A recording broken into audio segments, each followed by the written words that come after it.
Just because a way of accessing information is faster doesn't mean it's more reliable, of course, and it doesn't mean that we would all interpret it the same way. And it doesn't mean that you would be any better at evaluating it. In fact, it might even be worse because, more data, less time for evaluation. Something like this is already happening to us right now. We already carry a world of information around in our pockets. But it seems as if the more information that we share and access online, the more difficult it can be for us to tell the difference between what's real and what's fake. It's as if we know more, but understand less.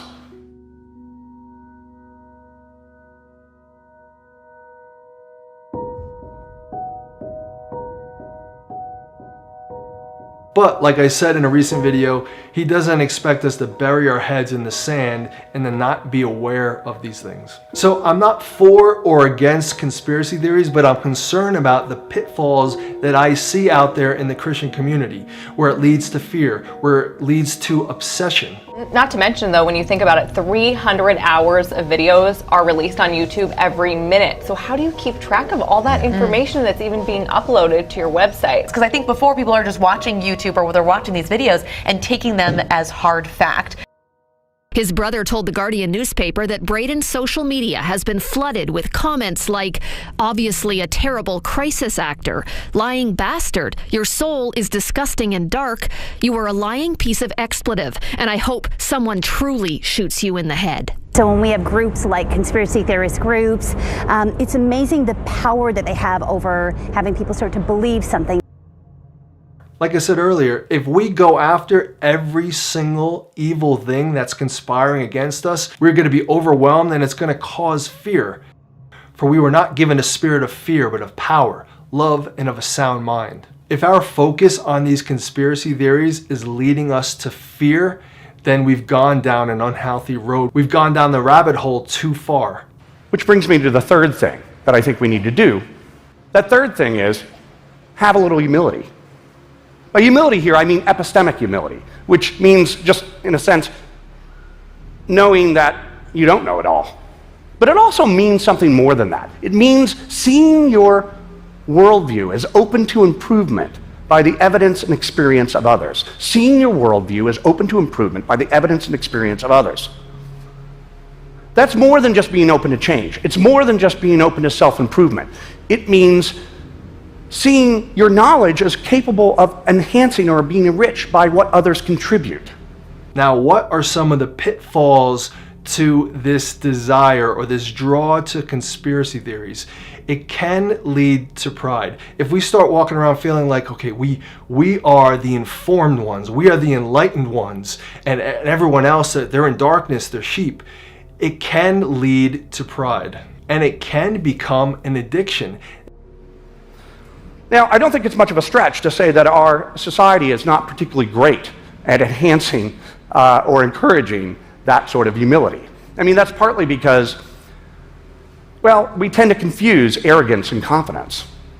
And it's partly because, well, arrogance is just easier. It's just easier to think of yourself as knowing it all. It's just easier as thinking of yourself as having it all figured out.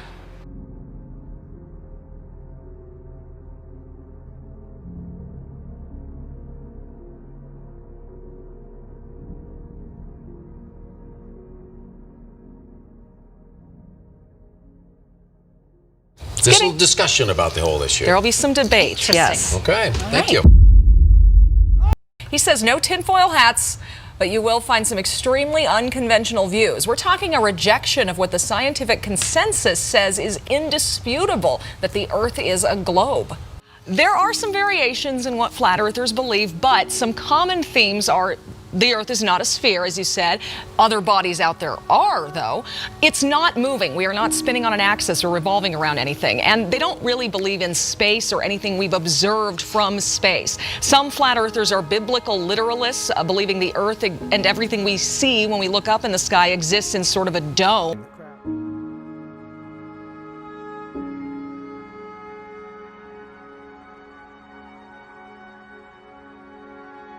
This tower may have been a communications tower, part of a network running along the North African coast by which signal bonfires were used to communicate messages of state. It also may have been used as a lighthouse, a navigational beacon for sailing ships out there in the Mediterranean Sea. It is about 50 kilometers west of what was once one of the great cities of the world, Alexandria. In Alexandria at that time, there lived a man named Eratosthenes. One of his envious contemporaries called him Beta, the second letter of the Greek alphabet, because he said Eratosthenes was second best in the world in everything.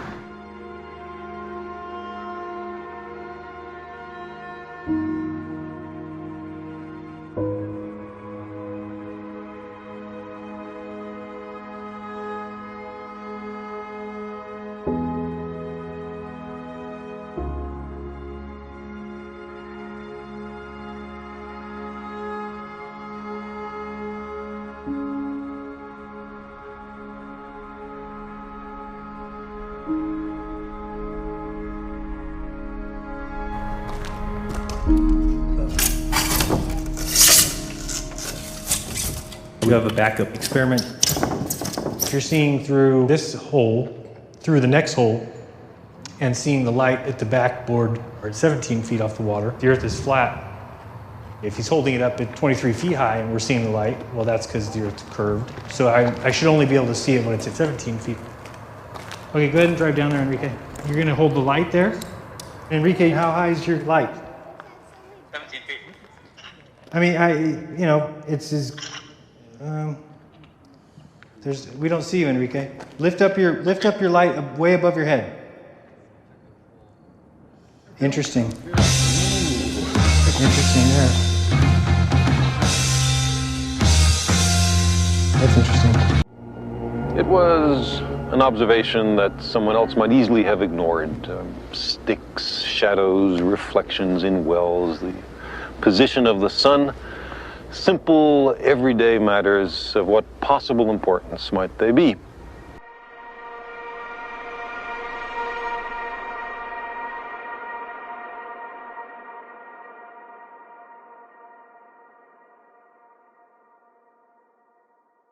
Eratosthenes was a scientist, and his contemplation of these homely matters changed the world. Because Eratosthenes had the presence of mind to experiment, to actually ask whether, back here near Alexandria, a stick cast a shadow near noon on June the 21st. And it turns out, sticks do. An overly skeptical person might have said that the report from Syene was in error, but it's an absolutely straightforward observation. Why would anyone lie on such a trivial matter? Eratosthenes asked himself how it could be that at the same moment, a stick in Syene would cast no shadow, and a stick in Alexandria, 800 kilometers to the north, would cast a very definite shadow. Nonetheless, skepticism about truth can be tempting because it allows us to rationalize away our own biases. When we do that, we're sort of like the guy in the movie who knew he was living in the Matrix, but decided he liked it there anyway. After all, getting what you want feels good. Being right all the time feels good. So often it's easier for us to wrap ourselves in our cozy information bubbles, live in bad faith, and take those bubbles as the measure of reality. But there's a difference between downloading a set of facts and really understanding how or why those facts are as they are. Understanding why a particular disease spreads or how a mathematical proof works involves more than just downloading. It's going to require, most likely, doing some work for yourself, having a little creative insight, using your imagination, getting out into the field, doing the experiment, working through the proof. Here's a map of ancient Egypt. I've inserted two sticks or obelisks, one up here in Alexandria and one down here in Syene. Now, if at a certain moment each stick casts no shadow no shadow at all. That's perfectly easy to understand, provided the Earth is flat. If the shadow at Syene is at a certain length, and the shadow at Alexandria is the same length, that also makes sense on a flat Earth. But how could it be, Eratosthenes asked, that at the same instant there was no shadow at Syene and a very substantial shadow at Alexandria?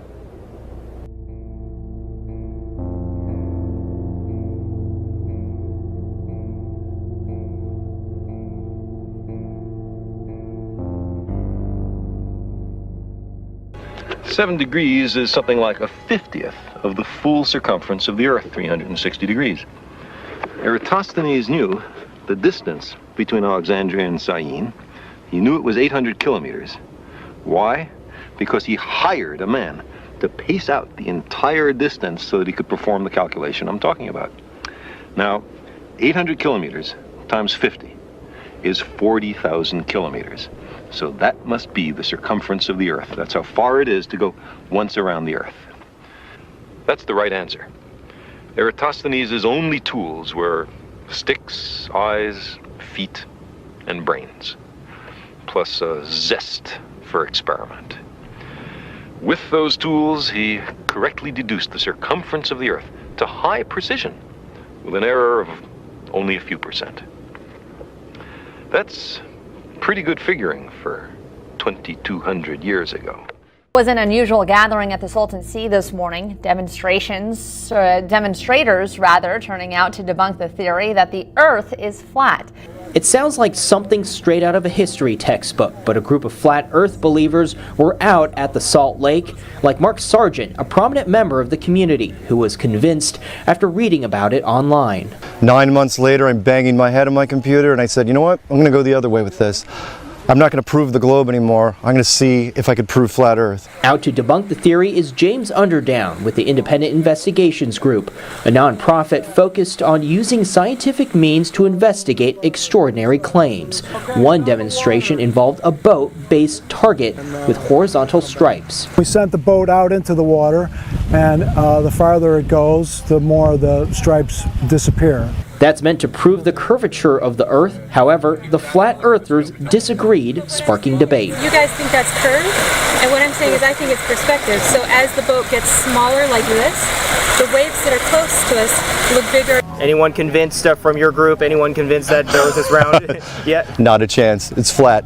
Well, the experiments at the Salton Sea were to establish one particular scientific fact. With the rise of fake news and the rise in pseudoscience, this group is trying to make sure that they're able to do their part to stamp it out. So to deny science and to disregard and disrespect science, I think is a very unhealthy thing that goes on in our society. Underdown says groups like Flat Earth are gaining numbers through social media. It's not a surprise to him. No minds were changed from Flat Earthers. That's a self-selecting group. They're obviously not convinced by all the other evidence that is out there that proves and reinforces the idea of a globe Earth.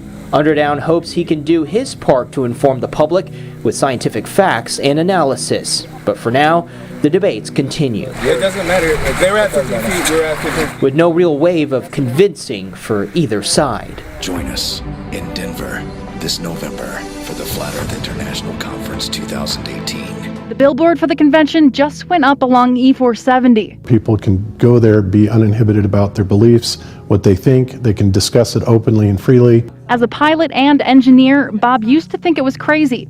One of the theories he now believes: Flat Earthers also do not believe that there is any such thing as space.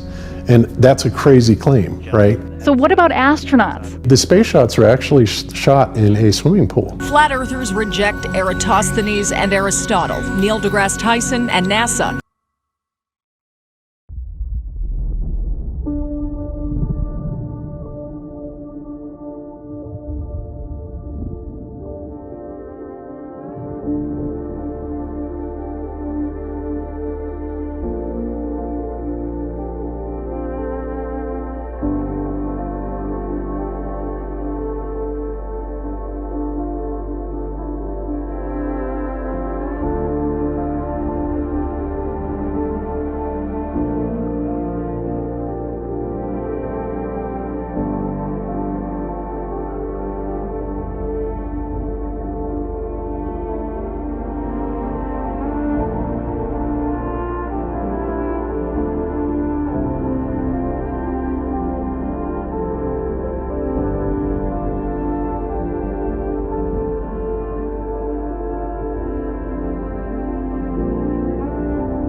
So we shouldn't criticize those who are exposing these things from a pure heart, wanting to help people. We can't forget Philippians 4:8. Finally, brothers, whatever things are true, whatever things are honest, whatever things are just, whatever things are pure, whatever things are lovely, whatever things are of good rapport, if there is any virtue, and if there is any praise, think on these things. Let's be wise what we meditate on, what we dwell on. Let's be discerning. Let's be aware of some of these dangers, but let's not let it pull us into the rabbit hole too deep.